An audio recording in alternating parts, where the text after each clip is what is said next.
Shalom, selamat pagi jemaat Tuhan. Berjumpa kembali dalam doa pagi online. Jawaban.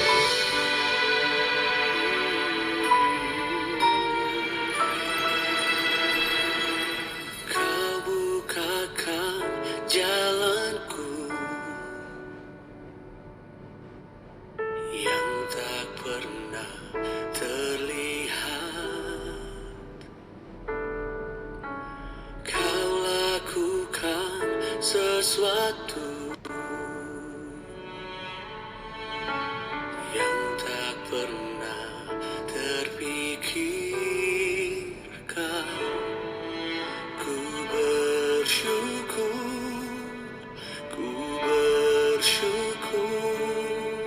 kau ajaib bagiku.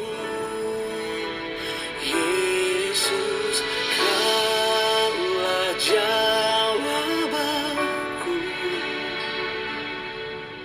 menjawab semua keraguanku. Yesus, kau kemenanganku. Heran perbuatanmu di dalam hidupku.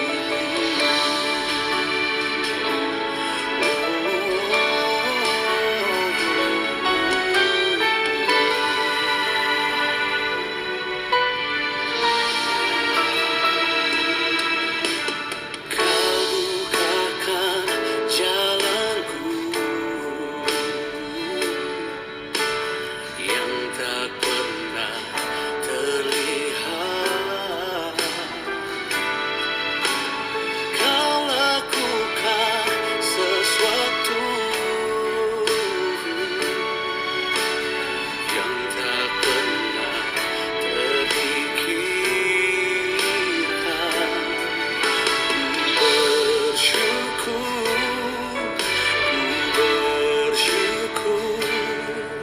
kau ajaib bagiku. Yesus, kaulah jawabanku, menjawab semua keraguanku. Yesus, kau kemenanganku. Heran perbuatanmu di dalam. Yesus, kaulah jawabanku, menjawab semua keraguanku. Yesus, kau kemenanganku. Heran perbuatanmu di dalam hidupku.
Tiba waktunya untuk kami merenungkan firman-Mu.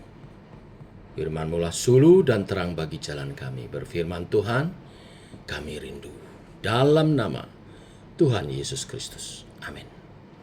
Bapak Ibu, kita lanjutkan renungan firman pagi hari ini, Lukas pasal 5 ayat 12 sampai 16. Demikian firman Tuhan. Pada suatu kali Yesus berada dalam sebuah kota. Di situ ada seorang yang penuh kusta. Ketika ia melihat Yesus, tersungkurlah ia dan memohon, "Tuhan, jika Tuhan mau, Tuhan dapat mentahirkan aku." Lalu Yesus mengulurkan tangannya menjamah orang itu dan berkata, "Aku mau, jadilah engkau tahir." Seketika itu juga lenyaplah penyakit kustanya. Yesus melarang orang itu memberitahukan kepada siapapun juga dan berkata, "Pergilah, perlihatkanlah dirimu kepada imam dan persembahkanlah untuk pentahiranmu persembahan seperti yang diperintahkan Musa sebagai bukti bagi mereka."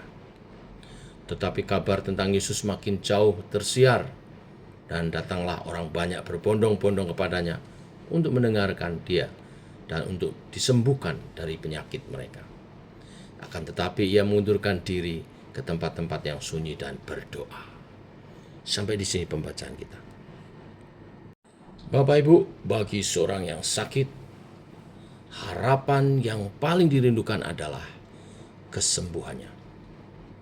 Orang bisa mencari berbagai informasi penting dari siapa saja agar dapat mengobati penyakitnya dan mengalami kesembuhan.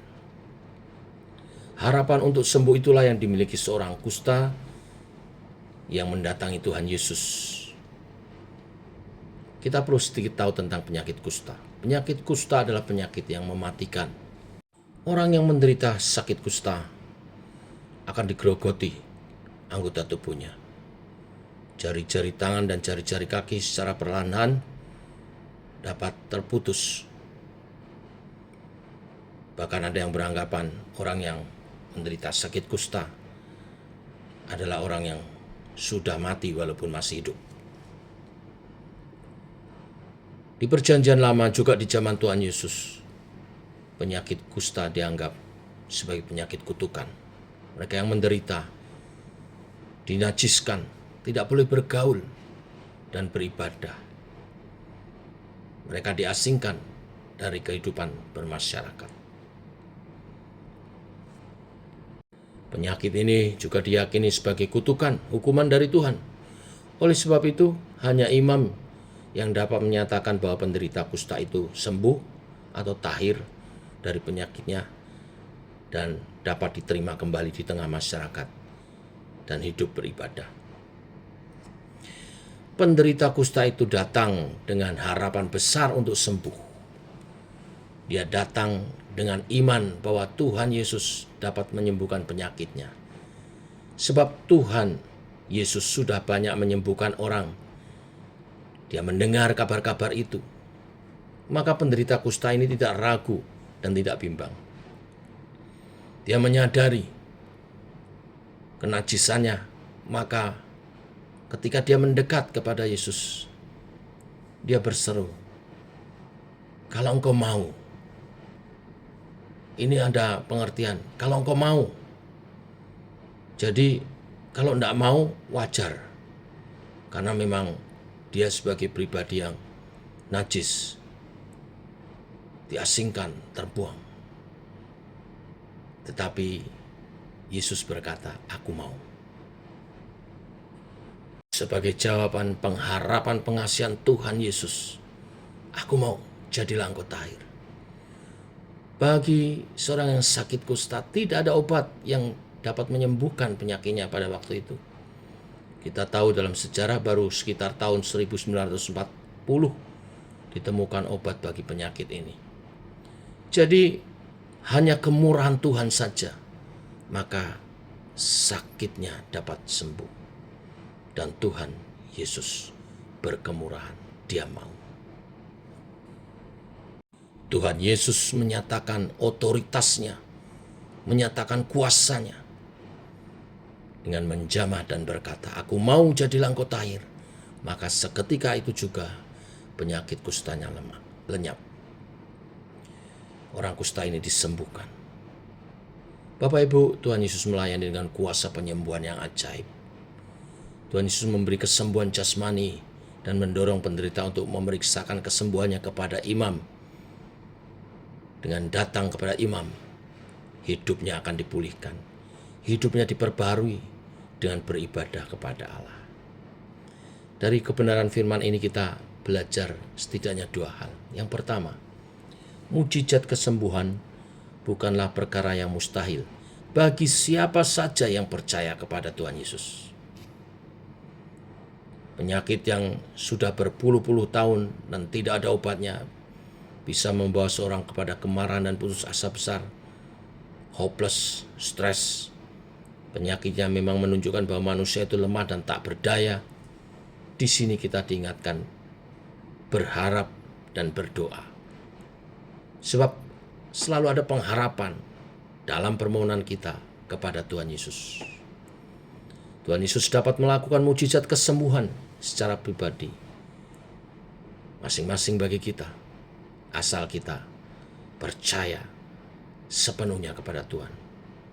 Sebab Yesus Tuhan kita adalah tabib di atas segala tabib. Tabib yang ajaib. Berdoa dengan sikap hati yang benar. Menyatakan permohonan dengan sepenuh hati dan percaya. Mohonkan belas kasihan kepada Tuhan. Menjamah setiap kita. Berdoa, jangan bimbang atau khawatir. Apakah doa kita dijawab? Jawaban doa semata-mata memang kemurahan Allah. Kita tidak boleh jadi kecewa jika kita belum dijawab doanya. Tapi percayalah Tuhan Yesus punya kuasa dan Dia dapat menyembuhkan penyakit kita. Karena Tuhan Yesus tidak hanya mendengar perkataan doa kita, Dia mau mentahirkan kita, Dia mau menyembuhkan kita. Yang kedua, pengajaran dari firman Tuhan hari ini, yaitu bahwa bila Tuhan Yesus memberikan kesembuhan, Tuhan memberi kesembuhan secara jasmani dan rohani. Jika saudara dijamah dan disembuhkan Tuhan Yesus, saudara harus bersyukur kepada Allah. Tuhan Yesus supaya yang disembuhkan oleh namanya selalu bersyukur dan beribadah di rumah Tuhan. Jika penderita kusta yang sembuh disuruh pergi kepada imam, maka kita yang sudah disembuhkan juga oleh kuasa Tuhan Yesus disuruh untuk datang bersekutu, beribadah, memuji dan memuliakan Tuhan di dalam gereja. Supaya apa? Supaya kehidupan kita dipulihkan seutuhnya. Pergi kepada imam zaman dahulu untuk dinyatakan orang ini sudah tahir dan diterima kembali. Maka segala fungsi aktivitas kehidupannya dipulihkan. Secara rohani demikian Bapak Ibu. Setelah kita disembuhkan, kita mesti aktif beribadah. Maka berangsur-angsur secara fungsi rohani kehidupan kita akan dipulihkan seutuhnya. Berkat holistik itu dimulai dengan datang ke hadirat Tuhan. Segala penghalang yang tadinya menghalangi kita untuk datang ke hadirat Tuhan, untuk berada di hadirat Tuhan, demi nama Yesus telah disingkirkan. Saat Yesus mati di kayu salib, tirai bait Allah terkoyakkan. Selubung-selubung yang menghalangi umat Allah datang ke ruang Maha Kudus disingkapkan, dikoyakkan oleh pengorbanan Kristus. Demikian setiap kita yang telah disembuhkan oleh penebusan Kristus, kita juga dilayakkan ada di hadiratnya. Mari gunakan kesempatan ini. Setiap kita yang telah disembuhkan, kita mendekat kepada Tuhan, sehingga Tuhan makin berkarya dan memulihkan kehidupan roh kita, dan akhirnya jiwa dan tubuh kita sempurna di hadapan Tuhan. Inilah berita firman hari ini. Biarlah kebenaran firman hari ini memberkati, meneguhkan iman kita, dan menuntun kita berjalan dalam rancangan-rancangan Tuhan. Rancangan damai sejahtera di dalam Yesus Kristus. Rancangan hidup yang mulia, di mana kita makin hari makin serupa dengan gambarannya. Tuhan memberkati. Mari kita berdoa. Bapa, kami mengucap syukur oleh kasih dan anugerah-Mu, rahmat-Mu baru. Demikian pagi hari ini, oleh kebenaran firman-Mu, Engkau teguhkan iman kami. Dulu kami seperti orang yang sakit kusta ini. Perjalanan hidup kami menuju kebinasaan. Jasmani, jiwani, rohani. Pada kematian kekal, kemerosotan tubuh, kemerosotan moral. Tetapi Engkau menjumpai kami. Dan Engkau mau mengulurkan tangan-Mu, mentahirkan kehidupan kami. Engkau menebus kami, mati ganti kami. Manusia lama kami telah disalibkan bersama dengan Kristus. Dan kami bangkit bersama dengan Kristus, hidup dalam kehidupan yang baru, yang di dalam Tuhan. Kami mau datang kepadamu, setelah disembuhkan seperti seorang sakit kusta ini, pergi kepada imam, pergi ke rumah Tuhan, untuk memulihkan kehidupannya. Demikian hidup kami dipulihkan saat kami ada di hadirat-Mu. Dan kami terus dibangun, disempurnakan, menjadi pribadi yang berkenan, memuliakan Tuhan. Berkati kehidupan rohani kami, dalam pujian penyembahan kami, pengabdian kami, pelayanan kami kepadamu Tuhan, dan juga kepada sesama. Layakkan kami. Roh Kudus pimpin kami, berkati keluarga kami juga dalam berkat kasih sayang Tuhan. Anak-anak keturunan kami bertumbuh, perkasa di bumi, memuliakan Tuhan, dan menjadi kesaksian. Demikian juga gereja GKI Sema terus berkembang, bertumbuh dalam visi misi yang daripada Tuhan. Engkau memimpin hamba-Mu, Pendeta Didik, dengan hikmat yang dari-Mu Tuhan, visi yang Kau beri, mengakhiri tahun ini dan mengawali tahun depan. Tuhan, Kau menolong, terus membawa gereja dalam pimpinannya, seturut kehendak rencana-Mu Tuhan.